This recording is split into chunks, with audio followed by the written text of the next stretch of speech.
ఏపీలో బంగారు గని ఎక్కడుంది సార్? సో కర్నూలులోని తుగ్గలి మండలం జొన్నగిరిలో ఎప్పుడో యాక్చువల్గా ఎప్పటి నుంచో వచ్చింది ప్రపోజల్.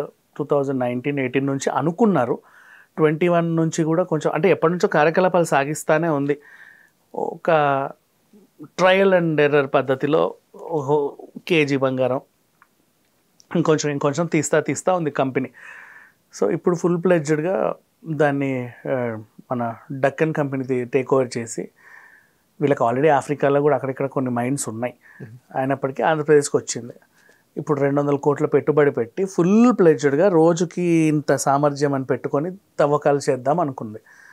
అంటే ఇంకా చెప్పాలంటే 750 కేజీల బంగారం వరకు రోజు తీస్తే ఇంకా అది దేశంలోనే తొలి ప్రైవేట్ సంస్థ. ఇప్పటిదాకా గవర్నమెంట్ హ్యాండ్ ఓవర్లో ఉన్నాయి.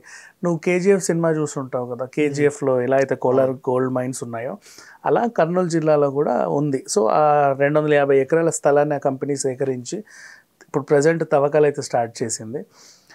ఇక రోజుకి నిజంగా 750 కేజీల నుంచి 1000 కేజీల బంగారం మన దగ్గర నుంచి ఉత్పత్తి అయితే దేశం మొత్తం, అసలు ప్రపంచం మొత్తంలో కర్నూలుకి ఒక సపరేట్ స్టేటస్ ఉంటుంది చెప్పాలి అంటే. ఇంతకుముందు కూడా ప్రభుత్వ సంబంధిత సంస్థలు ఆంధ్రప్రదేశ్ కేంద్ర ప్రభుత్వ సంస్థ ఆంధ్రప్రదేశ్ ప్రభుత్వంతో కూడా ఒప్పందం చేసి అది మాకు అప్పచెప్పండి అన్న వాళ్ళు ఇవ్వాల. మరి జగన్మోహన్ రెడ్డి హయాంలో అయితే ఏం జరిగిందో మనకు తెలియదు, అటు చంద్రబాబు నాయుడు హయాంలో ఏం జరిగిందో కూడా మనకు తెలియదు. బట్ ఇప్పుడు మొత్తానికైతే కార్యరూపం దాల్చింది, ఫుల్ ప్లెడ్జ్డ్గా తీస్తున్నారు. ఇంతకుముందు రాజస్థాన్లో కూడా ఒక గోల్డ్ మైన్ ఉంటే ఇప్పుడు అది కూడా అమ్మకానికి ఉంటే చాలామంది పోటీపడి మన హిందుస్థాన్ వాళ్ళు కానీ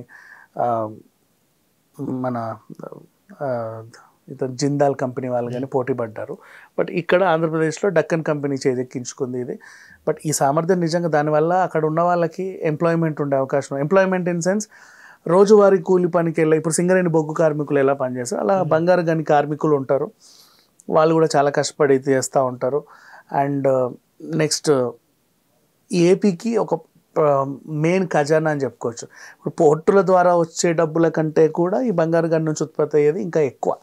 సో నన్ను అడిగితే రానున్న కొద్ది రోజుల్లోనే ఇప్పుడు ఈ పోర్టులు కూడా బాగా డెవలప్ అయ్యి, విశాఖ పోర్టు కానీ కాకినాడ కృష్ణపట్నం పోర్టు ఇవన్నీ డెవలప్ అయ్యి ఈ బంగారు గని కూడా అమల్లోకి అయితే ఆంధ్రప్రదేశ్కి ప్రత్యేక హోదా ఇవ్వకుండానే వాళ్ళ నిధులు వాళ్ళు సమీకరించుకునే స్థాయికి ఎదుగుతారు యాక్చువల్గా చెప్పాలి అంటే. Thank you sir.